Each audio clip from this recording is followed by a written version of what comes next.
En direct sur le plateau du 21e Salon de l'immobilier de la construction Marseille-Méditerranée, j'ai l'immense plaisir de recevoir sur ce plateau Josiane Balllister, qui est directeur ou directrice générale de GL Events Exhibitions. Bonjour et bienvenue. Et Sébastien Didier, qui est membre du directoire de la Caisse d'épargne Provence-Alpes-Corse. Bonjour, bienvenue sur ce plateau. Je vais me tourner d'abord vers Josiane Balllister. Bonjour madame. Alors, GL Events Exhibition est une filiale de GL Events, bien évidemment, qui est basée dans le nord de la France, à Lille. Qu'est-ce qui a motivé votre venue ici comme organisateur, je le rappelle, du Salon de l'immobilier de Marseille? Ce qui a été motivé, c'était motivé par notre groupe qui a souhaité notamment rassembler les filières et les compétences. Nous avions un salon immobilier assez bien implanté en région du nord de France, à Lille, qui est le deuxième notamment en France, et après Paris, bien sûr. De ce fait, fort de notre enseignement, notre groupe a demandé à ce qu'on s'occupe du salon Marseille-Méditerranée avec notre partenaire Caisse d'épargne. Alors vous êtes heureuse, j'imagine, aujourd'hui de participer à inaugurer et participer à l'inauguration de ce salon. On est très heureux d'y participer, on est très heureux d'être... on s'est parfaitement impliqué, on aurait pu penser que Nord-Sud, voilà, ça ne se passe pas de façon fluide. Et là, c'est tout à fait l'inverse, on a été super bien accueillis et on a repris la main sur ce salon l'année dernière déjà, et cette année évidemment, mais toujours avec des axes d'amélioration, et on est ravis. Alors vous avez un partenaire, bien sûr, c'est la Caisse d'épargne, on va lui donner la parole dans un instant. Puis vous avez aussi le soutien de tous ces exposants, les promoteurs, les constructeurs de maisons individuelles, ceux qui travaillent dans le semi-récent, dans l'ancien. Il y a une vraie dynamique qui s'est créée? Il y a une vraie dynamique qui s'est créée et qui est déjà de par la ville, les élus qui nous accueillent et qui sont toujours présents aux inaugurations de façon marquée. Toutes les fédérations, les syndicats qui sont également présents et qui évidemment mobilisent leurs ressortissants. Et de ce fait, nous accueillons aujourd'hui une centaine d'exposants et toujours avec autant d'investissement de leur part, puisque je vous laisse remarquer les superbes stands qu'ils nous font. Oui, on l'a vu. Et on est dans l'exceptionnel parce qu'en région, c'est pas toujours évident d'avoir des stands aussi qualitatifs. Avec un marché, vous le savez, vous êtes bien placé pour le savoir, avec un marché qui est en fort rebond, hein, puisqu'on a des pourcentages à 2 chiffres de commandes. Ça, c'est un signal fort, un signal vert, comme on dit. Hein. Ah bien, tout à fait. Le rebond, il est annoncé. Les taux proposés dans les financements sont assez attractifs. Donc effectivement, tous les visiteurs ont un projet et viennent tenter de le concrétiser sur ce site, évidemment.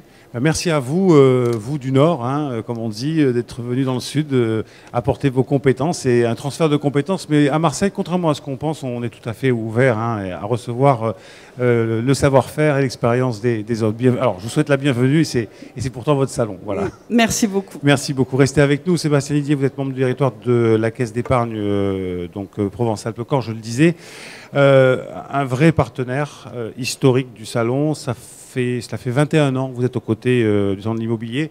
Voilà, tout est dit presque, mais je pense que vous avez d'autres choses à rajouter. Oui, c'est vrai que ça fait 21 ans qu'on est partenaire du salon de l'immobilier, donc on n'est pas là par hasard. Hein, c'est vraiment une volonté pour nous d'être à cet endroit-là aujourd'hui, parce que pour la CEPAC, l'immobilier, c'est vraiment dans ses gènes. Et on voit qu'on est en capacité d'être présent sur tous les volets de l'immobilier. Évidemment, en tant que banquier, parce que c'est notre métier, et c'est vrai qu'on le fait bien, j'en parlerai juste tout à l'heure, mais on fait de l'immobilier aussi sur toute la chaîne. Il faut avoir en tête que la CEPAC et le groupe Caisse d'épargne, c'est 120 000 logements sociaux en tant qu'opérateur, et ça veut dire quelque chose ici sur Marseille, parce qu'on est à la tête d'Erilia, de Logirem, de la Sogima, de Famille et Provence à Aix, qui fait de nous un vrai opérateur social, et l'immobilier social est une vraie problématique pour les Bouches-du-Rhône et plus particulièrement pour Marseille. Mais on est aussi un peu plus qu'une banque et on a décidé, il y a de ça quelques années, et ça a été accéléré avec l'arrivée d'Alain Lacroix à la tête du directoire de la Caisse d'épargne Provence-Alpes-Corse, la CEPAC, de vraiment jouer un rôle d'investisseur. Donc on est aussi investisseur sur des projets immobiliers au sens large. Alors ça se décline sur des grands ouvrages de bureaux sur lesquels on peut intervenir. C'est le cas de Kermesse, de Balthazar, de la Tour La Marseillaise à Marseille. Mais on est aussi de plus en plus investisseurs en logement, aux côtés des promoteurs que sont nos clients. Donc on a 14 ou 15 copromotions avec les promoteurs de la région. Donc les gens qui exposent ici sont nos amis. parce qu'on partage beaucoup de choses ensemble, y compris de l'intérêt financier, parce qu'on est co-investisseurs.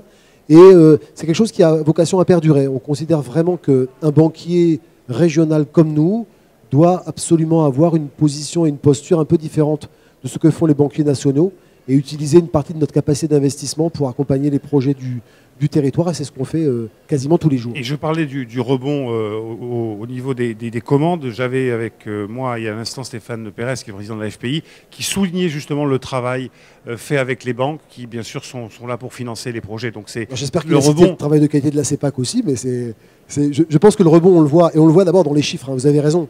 C'est une bonne passerelle.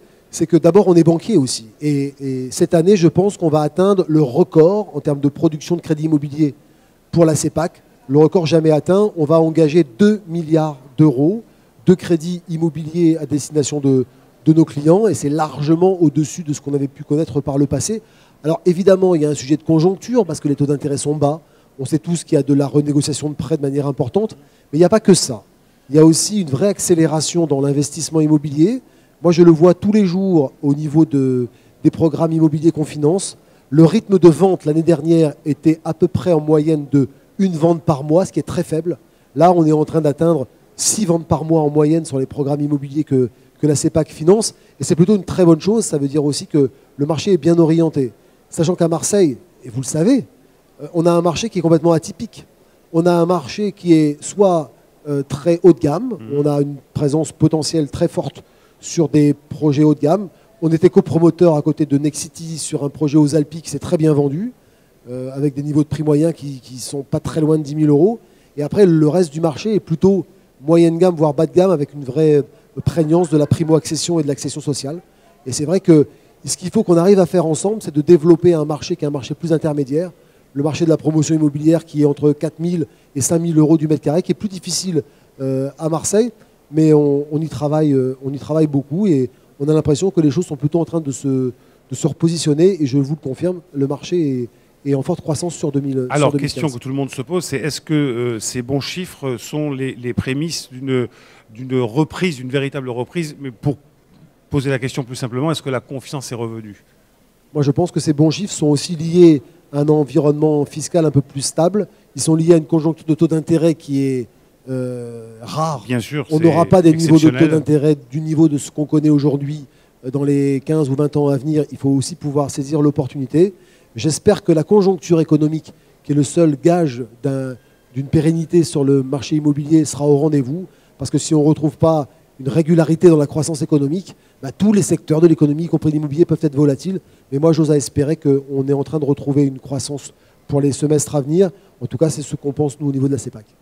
Merci madame, monsieur d'être venu sur ce plateau. On va se retrouver dans quelques instants avec de nouveaux invités pour parler effectivement du marché de l'immobilier à Marseille. À tout de suite.